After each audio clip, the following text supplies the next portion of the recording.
Nós vamos ver depois que os amigos de Jó também chegaram para ele e falaram assim, você não é um homem íntegro, você não é reto, você não é temente a Deus, como é que você perdeu suas coisas de um dia para a noite? Qual foi o pecado que você cometeu? Porque na visão dos amigos dele, Jó tinha pecado assim, e não foi.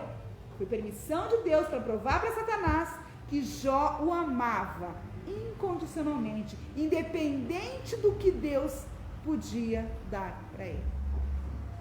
Então, isso tem que ficar bem claro para nós. Amém? Que não foi porque Jó pecou, mas foi uma permissão de Deus para provar para Satanás que nós, seres humanos, podemos ser como Jó. Amar a Deus sobre todas as coisas, incondicionalmente, independente do que vamos receber. Amém? Ponto 3. Um homem de profunda piedade pessoal. Tem uma imagem que depois vocês vão ver ali, até do filme O Gladiador, e fala que Satanás pensou que tinha tirado tudo de Jó. Só que o tudo de Jó era Deus. Amém? E o nosso tudo tem sido Deus? Um homem dedicado à família. O primeiro capítulo de Jó diz: iam seus filhos e faziam banquetes em casa de cada um no seu dia. Enviavam e convidavam as suas 3 irmãs a comerem e a beberem com eles. Está lá em Jó, capítulo 1, versículo 4. O ambiente descrito aqui é de uma família em harmonia, que de forma feliz festejava a vida. De forma alguma, o texto sugere dissolução, bebedice ou licenciosidade nessas comemorações. Eram confraternizações feitas no ambiente familiar. É aquilo que nós já comentamos, né? Que em momento algum o texto dá a entender que nessas festas haviam orgias, haviam bebedeiras, haviam glutonarias ou coisas que pudessem desagradar ao Senhor. Muito pelo contrário, o texto dá a entender, sim, que era uma família unida, uma família que se amava e que amava estar em comunhão, em comum união uns com os outros. Amém? Ele era um homem de moral e piedade. Jó foi um homem que possuía uma forte moralidade e uma sólida espiritualidade. Além do seu caráter irretocável, o texto deixa claro que ele tinha uma vida piedosa.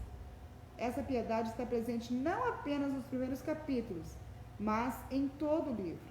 Mesmo nos momentos de desespero como consequência de sua provação, ele sempre mantinha seus olhos em Deus. Essa piedade era a causa da dedicação de Jó à sua família. Amém? Nesse ponto, que ele tinha uma profunda piedade pessoal, a Bíblia fala para nós de 4 tipos de riqueza, né?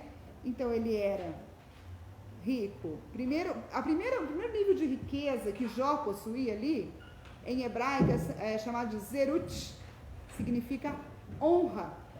E a honra está relacionada com um bom nome, com andar com Deus, e entre a sociedade é correto e honesto.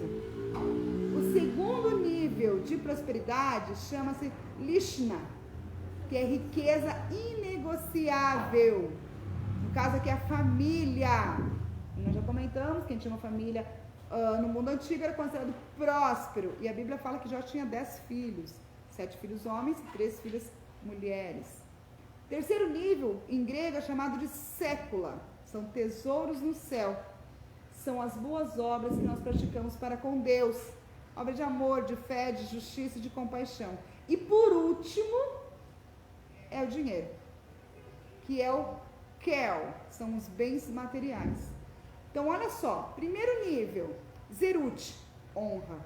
Então, nós temos que buscar primeiro essa riqueza, sermos honrados na presença. O que é honrado? É ter uma palavra que, quando dissermos aquilo, as pessoas vão confiar, porque sabem que nós vamos cumprir. Segundo nível, lishna. Nós temos uma família, temos a nossa família de sangue e temos a nossa família de Cristo. Nós temos a nossa família aqui, Jardim Magaua, amém? Então temos a nossa família de sangue, nosso esposo, mãe, pai, filhos, irmãos e a nossa família espiritual. Terceiro nível, sécula, tesouros no céu. O que nós estamos fazendo para juntarmos os tesouros no céu? Porque a palavra de Deus diz que não é para juntarmos tesouros aqui na terra, onde a traça há de comer, mas é para juntarmos tesouros no céu, onde nada vai, nem a traça, nem a ferrugem, nada vai consumir. São as boas obras. É quando nós fazemos algo sem esperar retorno em troca. Fazemos pelo prazer de estarmos cumprindo o chamado de Deus. Fazemos pelo prazer de estarmos servindo a um Deus soberano e todo-poderoso, que um dia pagou o preço pela nossa vida. Que um dia falou, não, esses filhos são meus, eu vou comprá-los para mim, com valor incalculável. Eu vou dar o meu sangue pela vida de cada um, por aqueles que estão aqui hoje, por aqueles que hão de vir e que hão de acreditar na minha palavra. Então essas são as boas obras. É quando nós fazemos pela fé que nós temos em Deus, pela justiça que nós entendemos que temos que fazer, por compaixão. Amados, compaixão não é dó. Ah, eu estou com pena daquela pessoa. Não. Compaixão é quando nós somos movidos por um amor maior e nós sentimos a dor daquela pessoa. Tentamos nos colocar no lugar daquela pessoa, do que aquela pessoa está passando naquele momento, e aí dentro das nossas limitações nós ajudamos. Isso é compaixão. Amém? Então, por último, os bens materiais, que essa é a consequência dos outros 3 primeiros. Amém? É pecado ser rico? Não, a Bíblia não fala que é pecado ser rico, muito pelo contrário. Tem várias provas, Salomão, Jó, Davi, né? Daniel, mesmo preso, mas subentende que ele era rico. O pecado é o nosso amor ao dinheiro. A palavra de Deus fala que o amor ao dinheiro é a raiz de todos os males.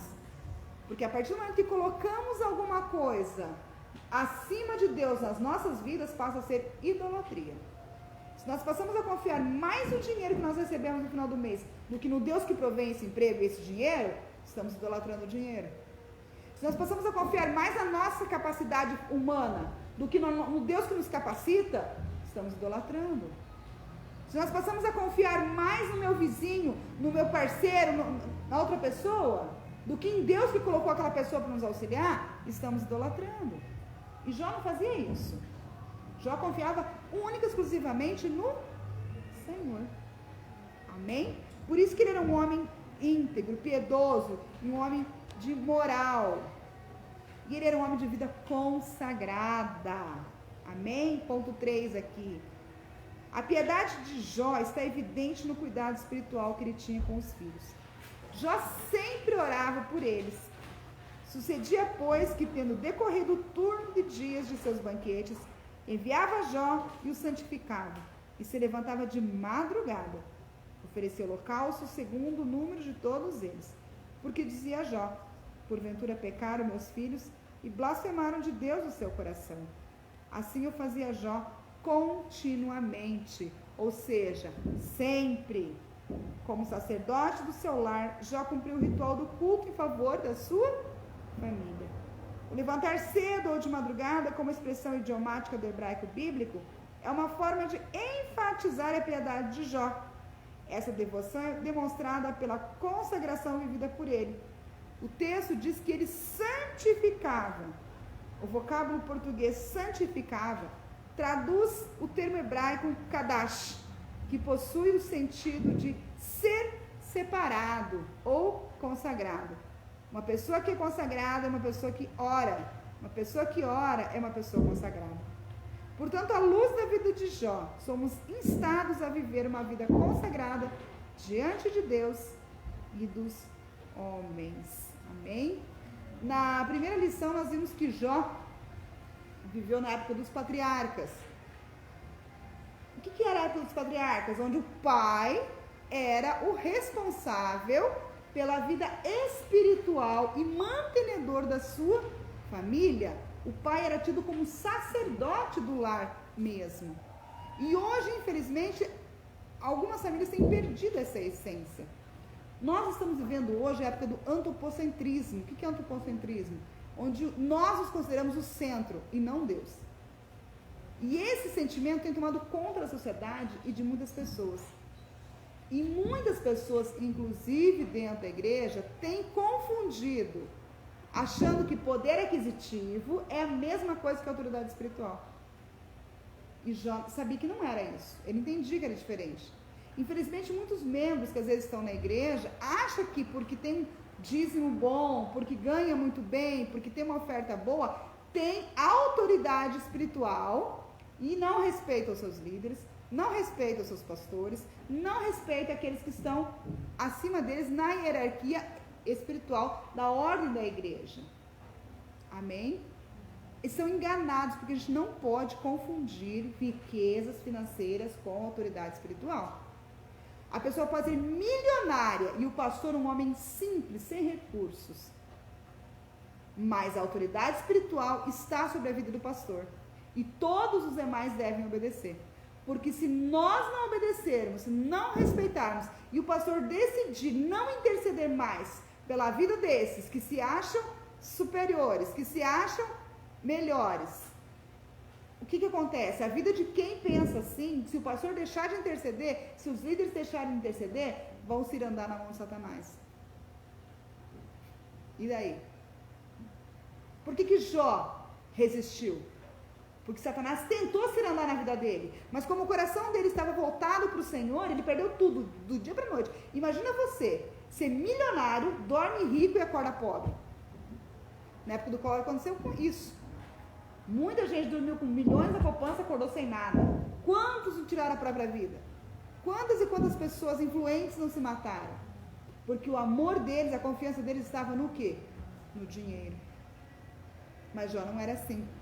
Então, por isso nós precisamos sempre sermos submissos. Quando eu falo de submissão, é respeito, é obediência. Porque toda autoridade é instituída por Deus. Ah, mas o meu pastor mal sabe ler, mas se ele está lá na frente foi porque Deus ungiu. Ah, mas eu tenho 2 faculdades, 1 pós-graduação, e grande coisa. Você não foi ungido pelo Senhor, então você não é nada. Perante a autoridade espiritual que está sobre o teu pastor. Então nós precisamos tomar cuidado com isso. Isso não quer dizer que a gente não tem que estudar, muito pelo contrário. Nós temos que estudar sim, temos que buscar conhecer sim, porque o mundo lá fora está cheio de gente que conhece muito que vem debater com a gente. Mas aqui a gente está falando da questão de autoridade espiritual. A autoridade espiritual não tem nada a ver com dinheiro ou com diploma. Tem a ver com unção vinda de Deus. E glória a Deus, porque a nossa igreja, os membros aqui têm essa visão. A gente vê isso, é gostoso. Existe o respeito. Não pode vir no culto, pastor, não vou poder ir, então avisa os irmãos, aconteceu isso. Salvo algumas exceções que às vezes escapa, que acabam esquecendo, não dá tempo de avisar. Mas, no geral, a gente tem visto isso. Eu falo a gente porque a gente tem ficado aqui na recepção, a gente tem ajudado o pastor e a pastora, tem outros amados aqui também, eu creio que tem visto isso, o Ricardo Avivo também tem visto isso, né?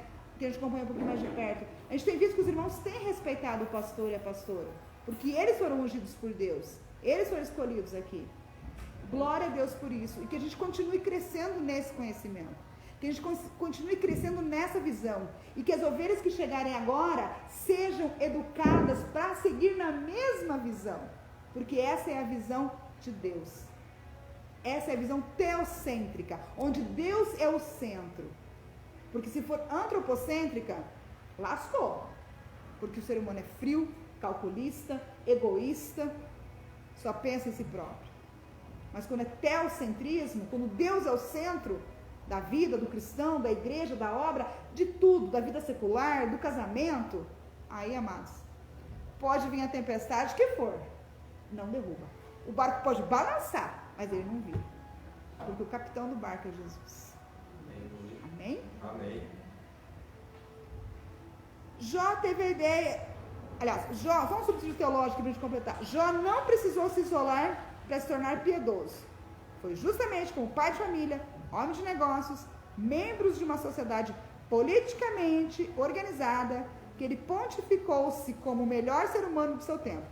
Ninguém precisa isolar-se para tornar-se santo. Santo nasce exatamente em meio às tentações. Todos os heróis da fé destacaram-se como membros participativos da sociedade. Quer dizer, de Noé, Abraão, Isaac, Jacó, outros profetas, Isaías e Ezequiel eram casados. O exemplo de Cristo mesmo, ele não se afastou dos homens para redimi-los. Emanuel resgatou-nos estando entre nós e fazendo-se como um de nós. Enganam-se os que julgam ser a santidade o produto de uma vida solitária. Santidade é serviço, dedicação integral ao Senhor Jesus, desviar-se do mal e ter a aparência do Cordeiro de Deus. Então, não podemos também seguir aquelas teologias que dizem que nós temos que viver numa bolha.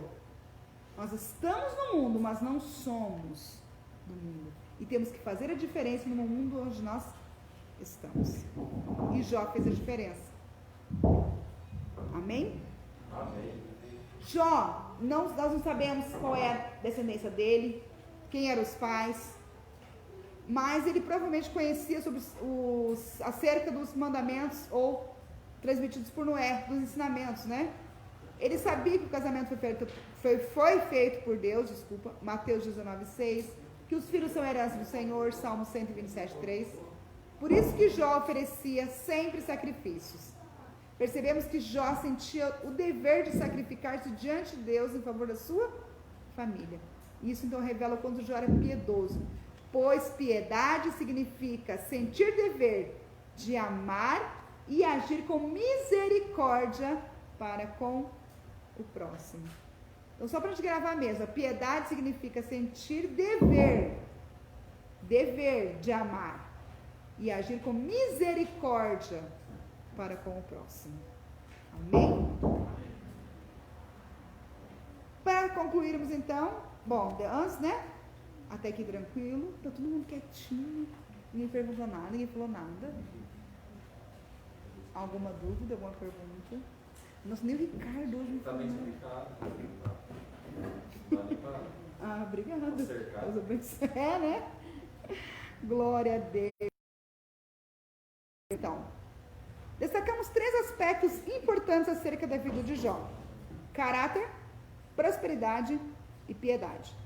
Só compreenderemos definitivamente a vida deste gigante da fé do Antigo Testamento a partir dessa matriz. Olha que interessante, é um tripé: caráter, prosperidade e piedade. 3. Depois, vou deixar como tarefinha, né? Pesquisem os números na Bíblia. Qual é a relação? Trindade: Deus Pai, Deus Filho, Deus Espírito Santo. Amém? É possível que alguém seja rico, mas não possua caráter algum. Da mesma forma, é possível que alguém possua valores morais, sem contudo esboçar piedade alguma. Todavia, ninguém terá um caráter irretocável, não apenas fragmentos éticos e morais, prosperidade, não apenas posse, piedade, não apenas religiosidade, senão conhecer a Deus na intimidade. Jó era assim, íntegro, reto, temente a Deus e se desviava do mal. Então, para nós termos um caráter irretocável, nós temos que ter intimidade com Deus. Jó foi um dos homens mais espirituais da sua época. Foi o primeiro do mundo antigo a receber a revelação acerca do Redentor que iria se levantar sobre a terra. Está lá em Jó 19:25. Foi um exemplo para todos os filhos de Deus em todas as épocas. E a prova de que é possível atender ao chamado de Deus e servi-lo com amor e fidelidade. Amém? Jesus já havia dado essa prova para nós também no Novo Testamento. Só que às vezes a gente fica naquela, mas Jesus era Deus, era fácil para ele. E aí Deus fala assim, então tá. Então eu vou deixar registrada a história de um homem que sequer tinha ouvido falar de Jesus Cristo e já vivia como um ser humano íntegro, reto, temente ao Senhor, com o coração quebrantado, com uma vida verdadeira. E para finalizar, o melhor de tudo isso, a palavra de Deus diz que quando Jó orava pelos seus amigos, Deus virou cativeiro de Jó e retribuiu em dobro. Amém? Então, amados, se vocês estão passando por lutas, que eu sei que os servos de Deus passam, infelizmente nós passamos sim, porque o inimigo não quer, mas a palavra de Deus diz que no mundo teremos aflições, mas tem de bom ânimo, porque eu venci o mundo. Amém?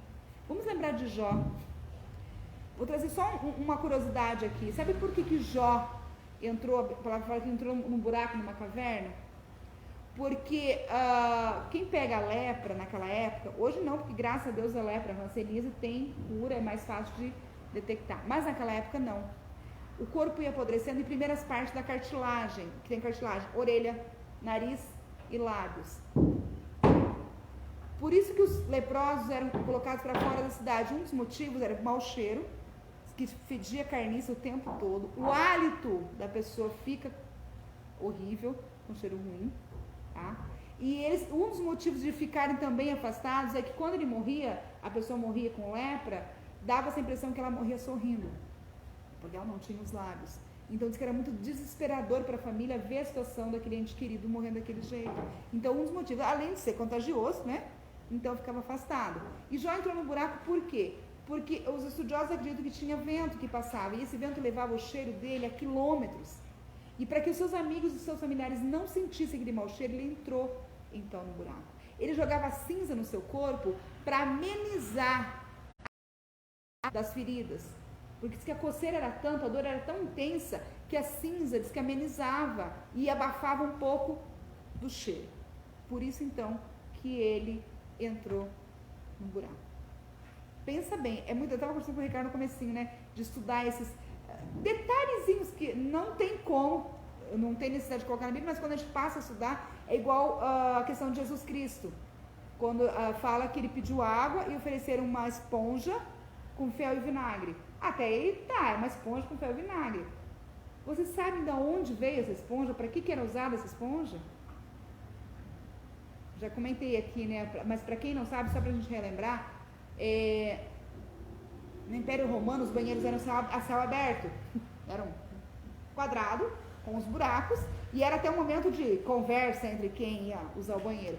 Tinha um tanque grande no meio desses banheiros, onde ficava água com vinagre ou fel, e uma vasilha com fel ou vinagre, e tinha uma esponja de uso coletivo. Quando as pessoas faziam o número 2, usavam aquela esponja, limpavam-se e voltavam dentro daquele tanque com vinagre para esterilizar. Quando estava muito suja, os serviçais pegavam com um caniço essa esponja, iam no rio e davam uma lavada e voltavam a deixar no vinagre e no fel para esterilizar. Olha a que ponto, a que humilhação nosso Salvador chegou. Eles pegaram essa esponja imunda e colocaram na boca de Jesus Cristo. Isso torna o sacrifício ainda mais. E ainda tem gente que leva na brincadeira, que acha que foi simplesmente, morreu porque quis. É muito sério. Daí a importância de nós estudarmos, daí a importância de nós buscarmos conhecer mais. Porque quando nós passamos a entender o contexto histórico da época, para que era usado aquilo, como que era feito, amados, nós passamos a entender o quão grande foi o sacrifício, o quão difícil era. Isso é só entre tantos outros detalhes que tem, da questão do pastor, da questão das ovelhas, da porta do curral, das casas. Por que a porta era pequenininha? Mas isso não é agora, isso é para deixar vocês curiosos. Amém? Mas a nossa lição aqui é para nós aprendermos com Jó. Não importa qual é o tamanho da luta que nós estivermos passando, se nós tivermos confiança no nosso único e suficiente Salvador, por mais difícil que seja, por mais dolorido que esteja, por mais que tenhamos que pegar caco de telha para coçar, porque está coçando, porque está doendo, por mais que tenhamos que entrar num buraco e jogar cinzas para que as pessoas não sintam o cheiro da nossa podridão. Quando Deus intervém na nossa vida, quando nós declaramos, Senhor, é teu, faça o que o Senhor achar que tem que ser feito, Deus vem e muda, e Ele dá em dobro tudo aquilo que o inimigo tentou tirar da vida de vocês. Amém? E essa é a lição de Jó para nós hoje. Perseverança, caráter irrepreensível. Vamos buscar e continuar buscando mais a presença do Senhor, dia após dia. Amém? E que o Senhor venha abençoar grandemente e venha derramar abundância de graça sobre a vida de vocês. Amém? Se Deus quiser, quarta-feira estaremos aqui para o culto. Amém? E Deus seja louvado por mais essa lição. Amém?